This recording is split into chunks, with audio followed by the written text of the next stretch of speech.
aquí. Muchísimas gracias, por supuesto, a Diego, a Juanjo,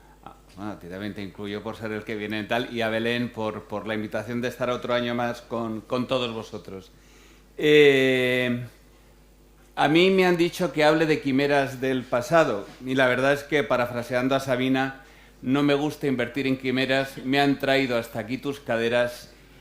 y no tu corazón, y que cada uno lo interprete como le parezca. Pero realmente no les voy a hablar de quimeras, sino les voy a hablar de lo que me han pedido que les hables, de a lo largo del mundo de la lipidología, pues qué traspiés, qué pequeños o grandes errores hemos tenido, si hemos tropezado y hemos caído en alguna ocasión, y para eso voy a hacer pues casi un resumen histórico, porque la mayoría de los errores afortunadamente se cometieron al principio, si bien seguimos hoy teniendo alguno, errores o fallos o equívocos, pero voy a hacer un resumen histórico y lo voy a centrar también en el cine, ¿no? Porque estamos hablando de cine, pues tendremos que seguir hablando de cine. La verdad es que la historia esta del colesterol empieza a principios del siglo XX con este individuo que está aquí, un soldado del ejército ruso, pobre,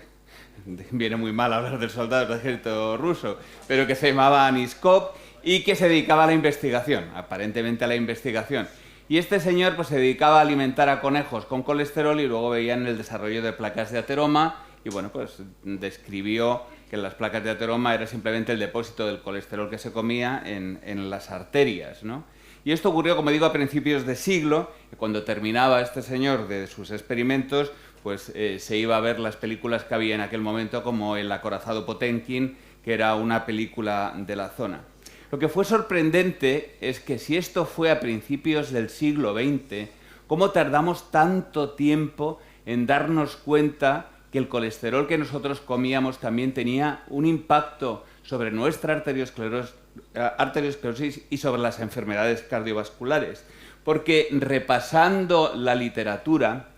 el libro de bioquímica que era en aquellos momentos la Biblia, el Peters se llamaba, decía que aunque no existen dudas de que los depósitos de lípidos, especialmente de colesterol, son hallazgos consistentes y característicos de la placa de ateroma, no existe ninguna evidencia de que la hipercolesterolemia desempeñe nada más que un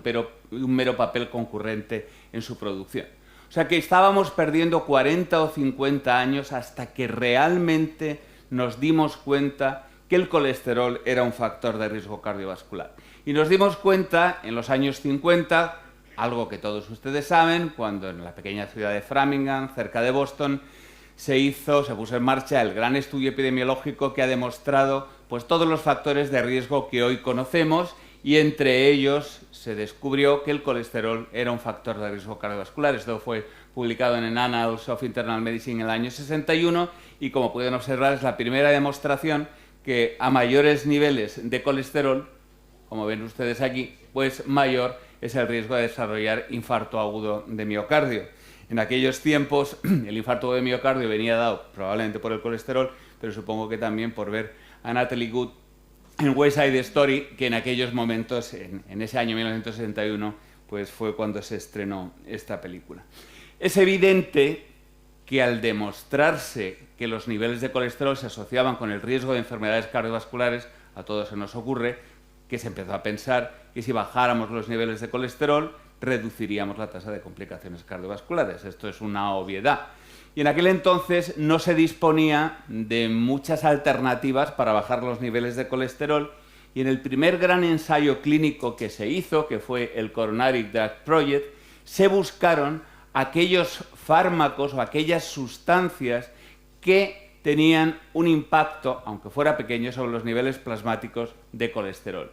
Y en este sentido se hizo un primer estudio, el Coronary Drug Project, un estudio hecho solamente en varones que tenían ya enfermedad cardiovascular, de 6 ramas, estas 5 ramas de tratamiento y una 6ª rama de placebo.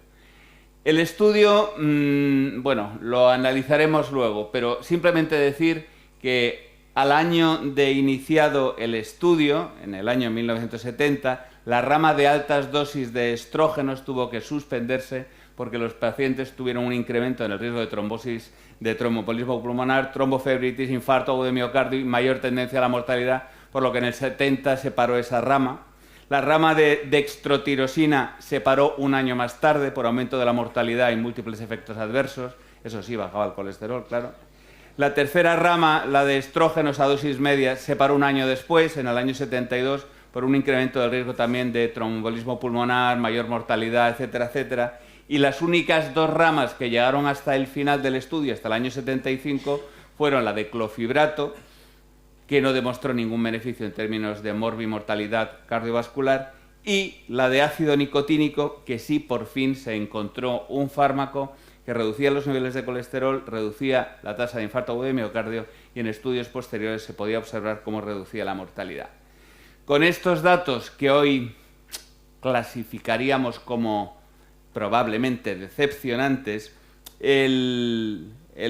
jefe del Steering Committee, un tal Stamler, dijo: bueno, bien, no existe un triunfo terapéutico, pero tampoco existe una catástrofe tóxica. Y con esta buena voluntad, pues el único fármaco que salió adelante fue el ácido nicotínico. Yo creo que según los criterios nuestros actualmente, pues esto hubiera sido un auténtico fracaso. Pero estos fueron los primeros fracasos, efectivamente, que se vieron en el mundo del colesterol. Se seguía trabajando mucho para ver qué fármacos se podían encontrar. Recientemente se había descubierto, a un premio Nobel le dieron, a Bloch, por la vía biosintética del colesterol, y efectivamente se encontró un fármaco que parecía que era pues la poción mágica, ¿no? Que era el triparanol. El triparanol bloqueaba el último paso de la síntesis de colesterol, que pasaba de desmosterol hasta colesterol, y producía una reducción muy significativa de los niveles de colesterol. El triparanol estuvo disponible en múltiples países, incluido España, y he conseguido aquí una serie de anuncios del triparanol en nuestro país. Fíjense ustedes, el anticolesterolémico vitamínico que ha abierto nuevas perspectivas al hombre de empresa. No sé cómo trabajaban los marketingianos de la época y qué tiene que ver el hombre de empresa con esto, pero efectivamente el triparanol estuvo de forma limitada disponible en el mercado, de forma limitada porque inmediatamente se vio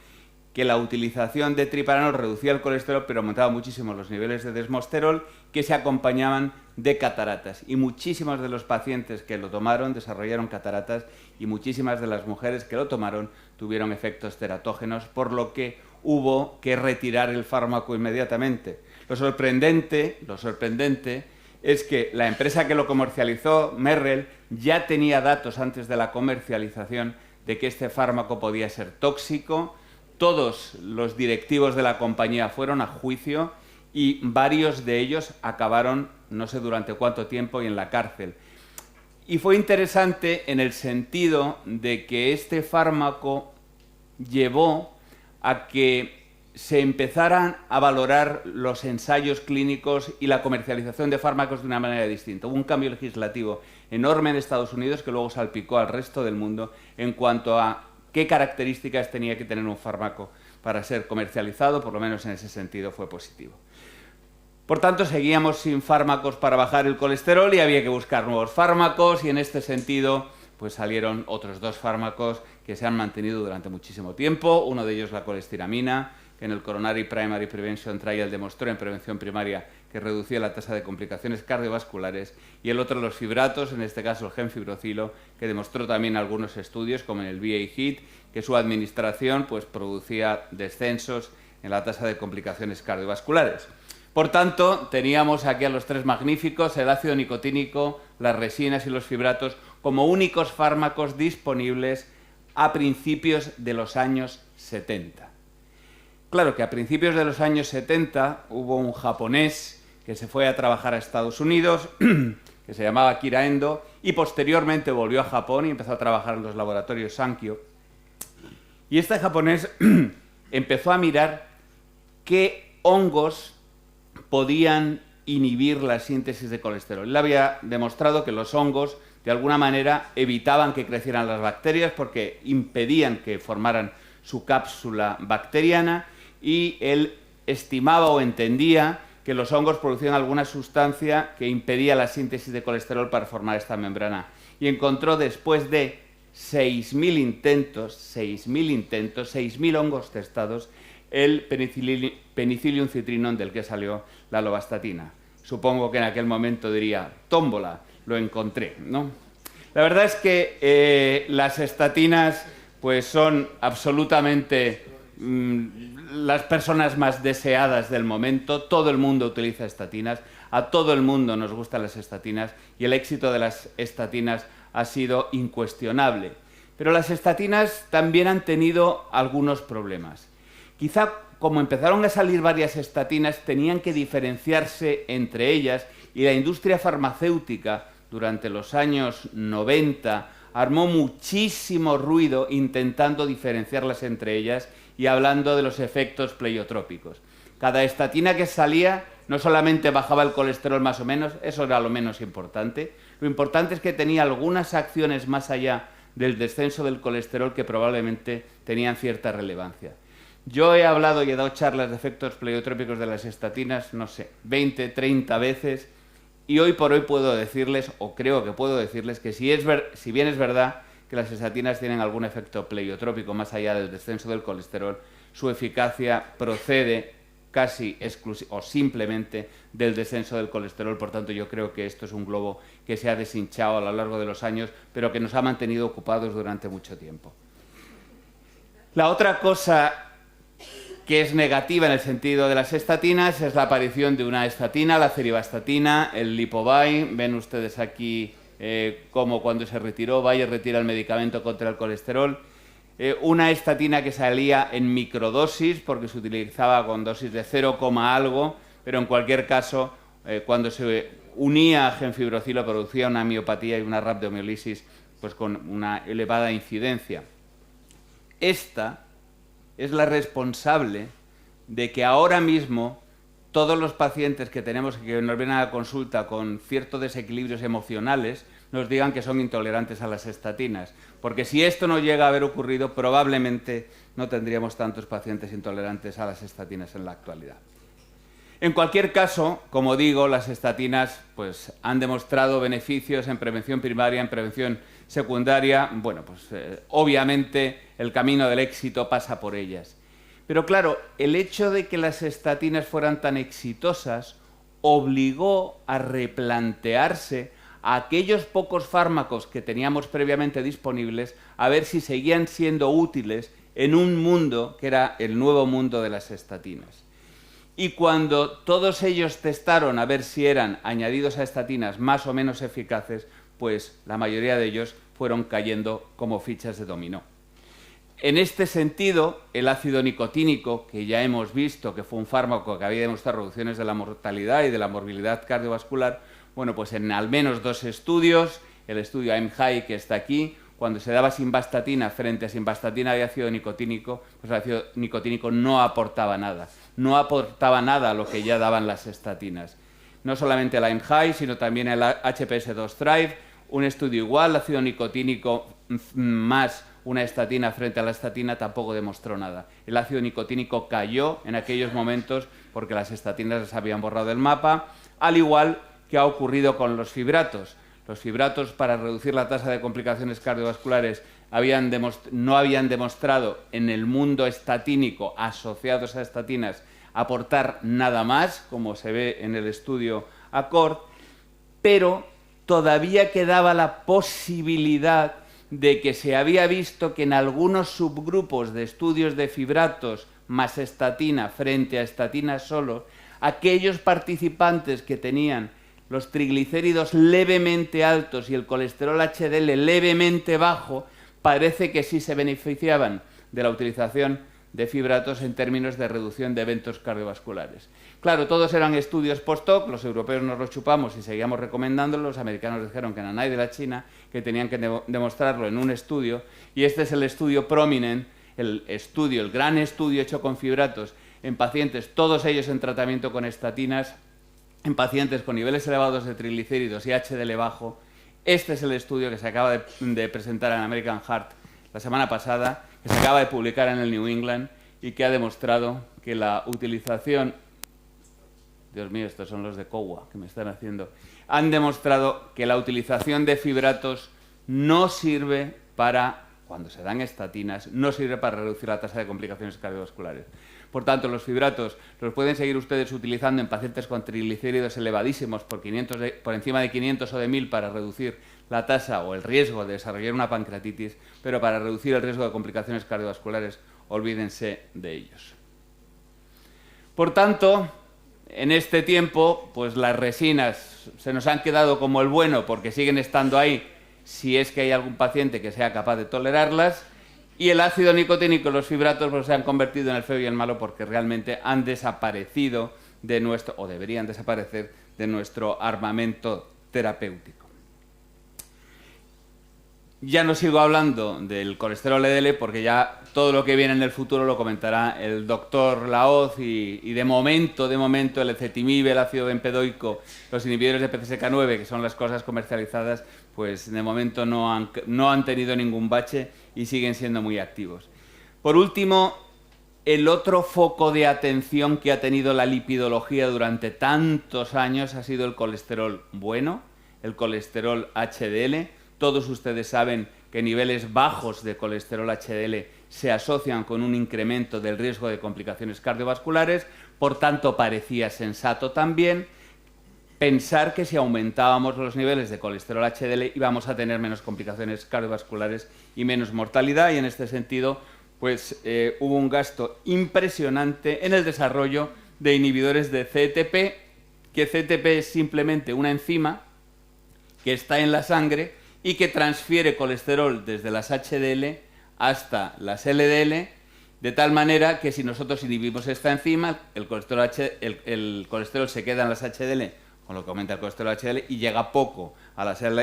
LDL, por tanto se reducen los niveles de LDL. Por tanto, un planteamiento que puede parecer sensato. Por ejemplo, en el estudio Illuminate, con torcetrapib, hubo un incremento del 72% en los niveles de colesterol HDL y un descenso del 25% del colesterol LDL. Todos lo hubiéramos firmado. Todos, absolutamente todos. Menos los resultados del estudio, que son tozudos, y se pudo ver cómo aquellos pacientes que recibieron tratamiento con atorvastatina más torcetrapib frente a los que recibieron atorvastatina solo, pues tuvieron una mayor tasa, estos son números absolutos, de eventos cardiovasculares mayores, de muerte cardiovascular, de muerte no cardiovascular, sobre todo a expensas de mayor muerte por cáncer e infecciones, y de muerte por cualquier causa. Por tanto, aumentar las HDL, al menos a través de esta vía, no parecía que fuera muy seguro. Del mismo modo, el dalcetrapib, otro de estos fármacos, pues no demostró ningún tipo de beneficio comparado con el placebo. Por tanto, los inhibidores de CETP y la elevación del HDL, al menos a través de este mecanismo, pues no han servido de nada,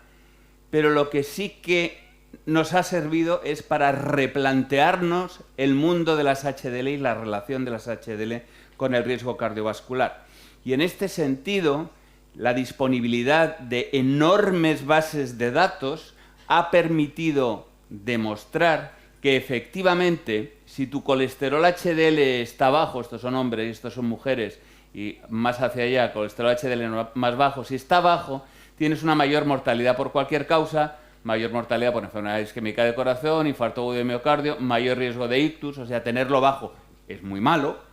pero también ha demostrado que tener el colesterol HDL extraordinariamente alto también se asocia con un incremento del riesgo de mortalidad por cualquier causa, de infarto agudo de miocardio o de ictus isquémico. Por tanto, actualmente, estos son datos sacados de la corte danesa, donde se estima que en varones tener un colesterol HDL por encima de 73 ya empieza a ser malo y en mujeres por encima de 93 ya empieza a ser malo. De hecho, ven que el problema no solamente por abajo, sino también es por arriba. En cualquier caso, lo que ya ha terminado y ha matado a las HDL en este aspecto, no como factor de riesgo, que tener el HDL bajo sigue siendo un factor de riesgo cardiovascular, pero lo que ha matado a la idea de que subiendo el HDL podemos hacer cosas son los estudios de randomización mendeliana que han demostrado que aquellas personas que nacen con determinados polimorfismos genéticos que hacen que su colesterol malo, su colesterol LDL, vaya un poquito hacia arriba, y el colesterol malo es controlado por una infinidad de cientos de genes, pues si tienes justo los polimorfismos en esos genes que tiran de tu colesterol hacia arriba, esos que son familias todos con colesterol hacia arriba, pues se puede observar, como aquellos que nacen con colesteroles con polimorfismos que tiran para arriba de su LDL, pues tienen un riesgo de infarto de miocardio pues muy elevado a lo largo de su vida, que aquellos que nacen con polimorfismos que tiran de los triglicéridos hacia arriba, pues también tienen un mayor riesgo de infarto agudo de miocardio a lo largo de la vida, pero que aquellos sujetos que nacen con polimorfismos que tiran hacia arriba de tu colesterol HDL, pues ni tienes más muerte ni menos muerte. Esperaríamos que hubiera menos muerte y que estuviera esta gráfica hacia el otro lado, pero no, ni te mueres más ni te mueres menos. Por tanto, el HDL parece que no tiene un impacto directo, sí como marcador, pero directo sobre el riesgo cardiovascular. Por tanto, sobre las HDL, el hundimiento. Bueno, quiero terminar ya. Esta es mi penúltima diapositiva, diciendo que el doctor Laoz les hablará lo que hay en el futuro a continuación. Y de nuevo, parafraseando en este caso a Winston Churchill, el éxito es la capacidad de ir de un fracaso a otro sin perder entusiasmo. Nada más, muchas gracias.